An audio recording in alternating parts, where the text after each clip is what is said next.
Analizaremos bajo un paralelismo los hitos de la universidad pública, gobiernos tanto dictatoriales como democráticos, y también en un contexto internacional para entender los sucesos de la historia. En primer lugar, hitos de la universidad pública, tenemos 1918. En este año se firma la reforma universitaria.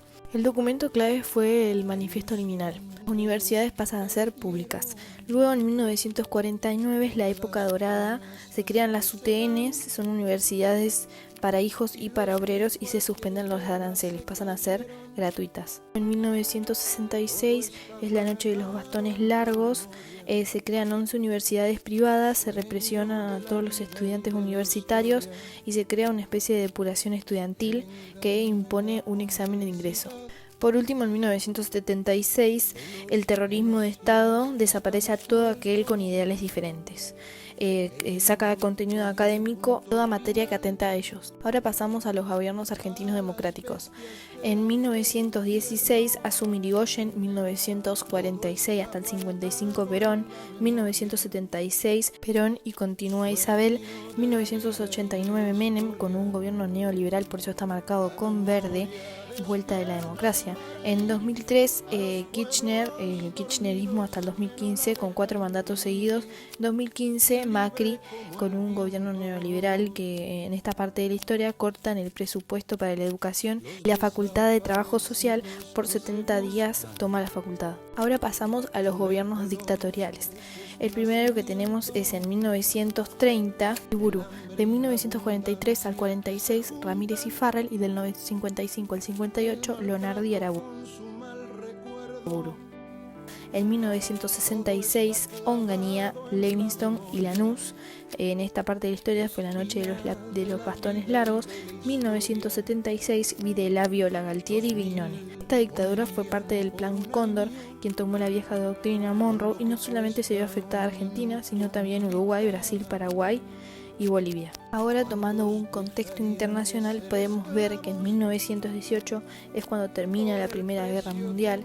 A partir de ahí tenemos que analizar cómo esto afectó en la historia nacional, y entre 1947 y 1991 estuvimos en un contexto de Guerra Fría. Por lo tanto, esto significaba una lucha entre el capitalismo y el comunismo. Podemos encontrar en 1968 Tlatelolco, también la muerte de Martin Luther King, que era quien luchaba por los derechos de los negros, y huelgas alrededor de todo el mundo.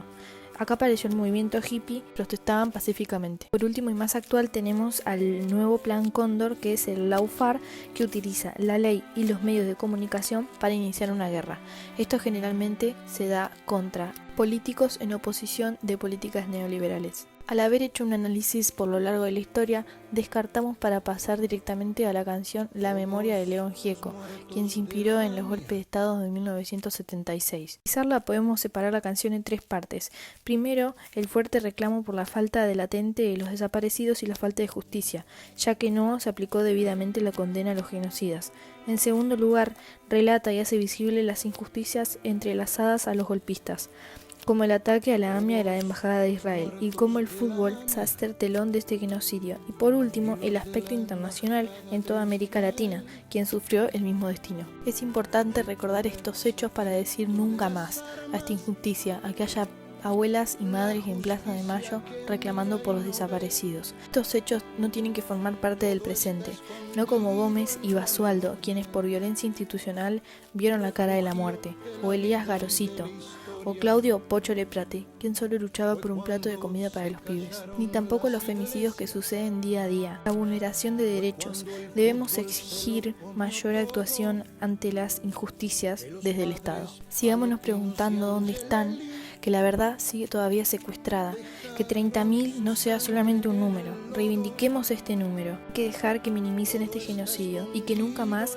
nos arrebaten la vida ni los propios ideales. Juicio y castigo debido para los genocidas. Recordemos este 24 de marzo este horror para decir cada vez más fuerte nunca más. Compañeros y compañeras desaparecidas, hoy y siempre presente.